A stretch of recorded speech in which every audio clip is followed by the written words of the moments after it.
प्राचीन राजगृह नगरी के पास एक छोटा सा गांव था जो एक तेज बहती हुई नदी के किनारे बसा हुआ था। गांव के लोगों को नदी पार करके शहर जाने में बहुत कठिनाई होती थी, खासकर बरसात के मौसम में जब नदी उफान पर होती थी। कई बार लोगों को जान जोखिम में डालकर नदी को पार करना पड़ता था। उस गांव में एक युवा और उत्साही व्यक्ति रहा करता था जिसका नाम था करुणादास। करुणादास ने बौद्ध धर्म की सेवा और परोपकार के सिद्धांतों को गहराई से समझा था। वो गांव के लोगों की परेशानी को देखकर बहुत दुखी होता था और हमेशा उनकी मदद करने के तरीके खोजता रहता था। एक दिन करुणादास ने गांव के बुजुर्गों से नदी पर पुल बनाने का विचार साझा किया। गांव के कुछ लोगों ने इस विचार को असंभव माना क्योंकि पुल बनाने के लिए बहुत सा धन और श्रम की आवश्यकता थी जो गांव के गरीब लोगों के पास नहीं था। लेकिन करुणादास ने हार नहीं मानी। करुणादास ने अकेले ही दम पर काम शुरू कर दिया।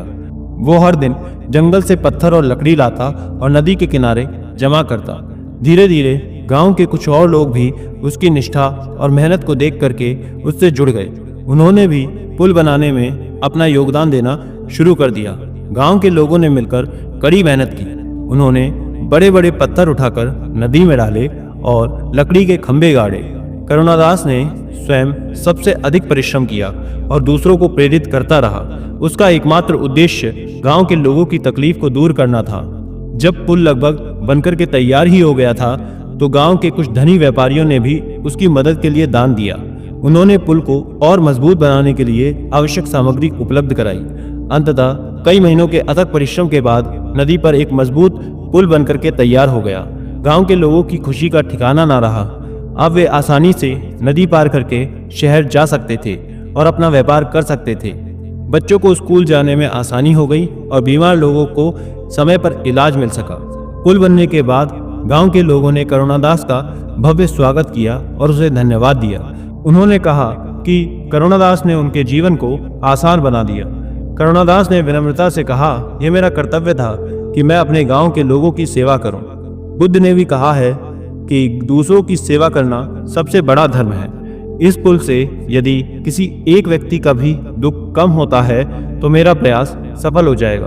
उस दिन से उस पुल को सेवा सेतु के नाम से जाना जाने लगा। ये पुल न केवल दो किनारों को जोड़ता था बल्कि ये करुणा, सेवा और एकता का प्रतीक भी बन गया था। करुणादास ने अपने निस्वार्थ सेवा भाव से ये सिद्ध कर दिया कि यदि हृदय में दूसरों के लिए सच्ची करुणा हो तो बड़े से बड़ी बाधा भी पार की जा सकती है। ये कहानी हमें सिखाती है कि सेवा का महत्व कितना अधिक है। जब हम निस्वार्थ भाव से दूसरों की मदद करते हैं तो हम न केवल उनका दुख कम करते हैं बल्कि अपने जीवन को भी सार्थक बनाते हैं। सेवा एक ऐसा सेतु है जो लोगों को आपस में जोड़ता है और समाज में प्रेम और सद्भाव को बढ़ाता है। करुणा और सेवा के माध्यम से हम एक बेहतर और खुशहाल दुनिया का निर्माण कर सकते हैं। नमो बुद्धाय।